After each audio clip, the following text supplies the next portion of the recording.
Co-main event. Now, this one was to feature Zubair Tukhugov, as many of you know, against Artem Lobov, but of course, due to Tuhugov's involvement in that Khabib-Conor brawl, he's out. Perennial contender Michael Johnson is in here against Artem Lobov. Johnson, the prohibitive favorite here, Brian, minus 550. Lobov plus 400. Both guys fought Andre Fili. Their last time out, MJ beat him. Lobov did not. Brian Petrie, who do you like here in the co-main? You know, I love this fight for Michael Johnson. I think Michael Johnson is one of those guys that if he just can put it all together, he could be great. I mean, listen, this guy knocked out Dustin Poirier not that long ago. And then he has the only win over Tony Ferguson. The guy has skills. He has got a piston of a left hand. I love that his game. I just don't love his mental. You know, he's been winning fights and he loses late. You know, Artem Lobov's kind of a punching bag with MMA Twitter. He gets joked on a lot because he's Conor's boy, and you know, and he's an easy target because he's not obviously the star that Conor is. However, Artem's never been finished in the UFC. The problem with Artem, though, is I think he's a little too slow. I think he's a little too plodding.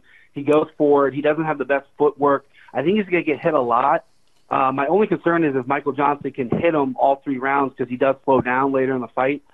I can't bet against Michael Johnson because I am a fan of Michael Johnson. I'm going to go Michael Johnson on here this one. It is amazing when you think about some of the big wins from Michael Johnson, right? Edson Barboza, Tony Ferguson, Dustin Poirier. He has beat the elite lightweights. Now he's plying his trade at featherweight, Kenny. Obviously, in the lower half, he doesn't carry a lot of unnecessary weight. Had no issues really making the featherweight limit a couple times. How do you see it playing out for Johnson here as a big favorite this weekend? Yeah, as they say, speed kills, and Michael Johnson certainly has speed. That has always been at the forefront of his attack. You know, he has very fast hands. He has good footwork. He can follow you. He can pressure you. This is a very difficult fight for Artem, as Mr. Petrie, really stated, because of the fact that he's slower. He's not really great at moving his head. His feet are kind of stuck in the canvas. This is going to be a tough fight. The only problem with this is Michael Johnson obviously taking this fight on short notice. It is at 145. I thought he looked good in his last fight, in his last couple fights at 145. I think he's probably pretty comfortable there, but I don't know if it's an easy weight cut for him necessarily. Right. But other than that, I think Michael Johnson wins this and wins this pretty easily. Right, not having 8 or 10 weeks to methodically cut down to 146 pounds. We'll see if that's any sort of factor. All right, main event, Volkan Oezdemir. He's got no time for your games, folks. He's the minus 160 favorite here, returning for the first time, actually, since that title fight against Daniel Cormier, which was back in January of this year. He draws the plus 155 underdog, Anthony Lionheart-Smith, who certainly, as our listeners know, has a lot of momentum coming in. Brian, this is the main event. We will need the round and the method of victory. Who takes the main event in Moncton? I love Anthony Smith. He is a wagon right now. This guy is crushing everybody. I know I'm getting a little excited because he's coming off 2 first-round knockouts. I know Rashad Evans retired shortly after, and Shogun's maybe at the end of his road. But those are both former champions of Hall of Famers. You can't take anything away from this guy. The one thing I want to talk about Anthony Smith is back in 2010, he was 5-5 as a pro. I've been a lot around the MMA guys around my neck of the woods, and we were 5-5. I mean, that's not many people make it to the UFC. He is now 30-13. The mental toughness on this guy, I absolutely love. I love that he's at 205. He's 6'4". I mean, I don't know how he made 185. I know he's a little lean, but he's a big boy. Volkan's good. Volkan swings a lot. First round's going to be what's going to test me. Anthony needs to keep his guard up. Volkan comes out. Every Volkan fight, he comes out hot. He did it with the DC. He throws heavy hands. He has a crazy amount of power, but he slows down. And this is a 5-round fight. I think Anthony Smith knows that.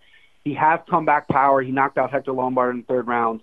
I'm all in on Anthony Smith. I love this matchup for him. I think if he can stay long and use that front kick to keep Volkan away and just keep a high guard, I think he can pick him apart. I'm looking at TKO, KO round 2 for Anthony Smith. TKO or knockout round 2 for Anthony Smith, the plus 155 underdog. And Kenny, we've set up the story on Smith. This is truly one of the feel-good stories in MMA right now at present. And I'll take it a step further, Brian. He was actually 5-6 at one point in time. That was 2010. Oh, wow. So he made his pro debut at 19 years old at 1.5-6. In 2013, he was 17-11. Now he's won 13 of 15. He's knocked the opponent out in his last 5 wins, Kenny. I thought this would be a closer fight on paper given the recent form of Anthony Lionheart-Smith. Yeah. Your expectations as to what we'll see this weekend? Yeah, this is a great fight, first of all. Both these guys obviously have the power to finish this fight at any point. For me, I think Anthony really needs to utilize those leg kicks. He needs to keep Volkan on the outside. If Volkan gets on the inside, I think he does have the cleaner hands. I think Anthony Smith at long range is the more dangerous fighter, unless Anthony's able to get to a clinch, and that's what he needs to do. Anytime he's on the inside, he needs to get that tie clinch. And work those knees to the body, then go upstairs with the knee. So Volkan, I think, in that short range, if he can keep it standing, I think is the better fighter when it comes to the boxing range overall. Anthony Smith, keep him on the outside, keep those kicks to the body, try to slow him down, and take Volkan out a little bit later in the fight. I agree with Brian there. However, I think Volkan is a lot early on. I think he's got fast hands, sneaky fast. He's got sneaky power. He throws a lot of unorthodox shots that you really don't see. And both these guys really have tremendous chins. So it's a tough one for me. We haven't seen Volkan in a while. Anthony Smith has been a little bit more active. For me, I was going to go the opposite way. Whatever Brian was going to do here to try to score myself some points, I'm going to go with Volkan here. All right, and you think he gets it done by knockout, Flo? I'm going to go with knockout round 1. Volkan Oezdemir, knockout round 1 for Ken Flo. And yeah, it's been a long time for Volkan. We'll see what type of improvements he's made technically and otherwise since we saw him against DC in January. He was linked to a couple fights, Alexander Gustafsson, at one point in time, but Volkan was unable to make the walks. Yeah. All right, couple quick picks here on the way out. If you've got something on this fight, feel free to give it to me. But ultimately, Brian, we just need winners here. Alex Garcia, minus 175 versus Court McGee, plus 145. Brian, who do you like? I like Alex Garcia in this fight. Hopefully he returns the form with some knockout power and he can stuff Court McGee's takedowns. Ken Flo, your former teammate Alex Garcia, 10th UFC appearance for him, 14th for Court McGee, who has lost 2 straight, could be fighting for his job here. Garcia or McGee? Yeah, I'm going to go with Garcia. All right, 2 plays for Alex Garcia. All right, next up, this is a good fight on the main card, potentially. Andre Sukumtop, minus 200. Jonathan Martinez, the UFC newcomer, plus 165. He's stepping in here for Gavin Tucker. Martinez, pretty good body of work on paper, 9-1 overall. Only pro loss is actually to UFC fighter Matt Schnell, who has won 2 straight in the UFC. And that, by the way, was a DQ loss for Martinez due to throwing an illegal knee. So he's got some momentum. Sukumtop coming off that exciting loss to the Sugar Show, Sean O'Malley at UFC 222 back in March. Brian, Sukumtop or Martinez for you? I love the newcomer. I love the underdog. Give me Martinez. Ken Flo, Sukumtop or Martinez? I'm going to go with Sukumtop. All right, and then finally, Nordine Taleb, minus 130 versus Sean Strickland at even money. This fight at welterweight. Bri, who do you like? Give me Sean Strickland in that fight.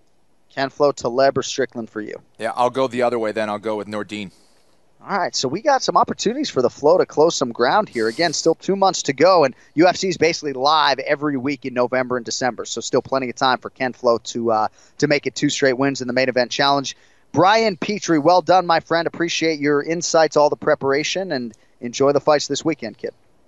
I appreciate it, guys. Thank you. And, John, congrats on the extension with UFC, man. You're the best in the business. I appreciate it. Oh, thank you, Brian. Appreciate it, buddy.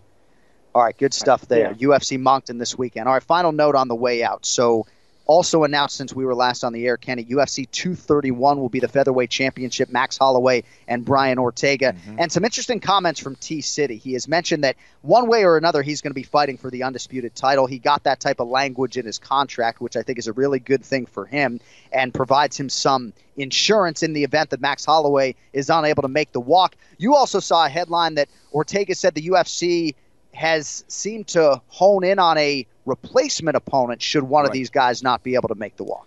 Yeah, I thought that was interesting. And I think it's the right call, obviously, based on what happened in their last fight.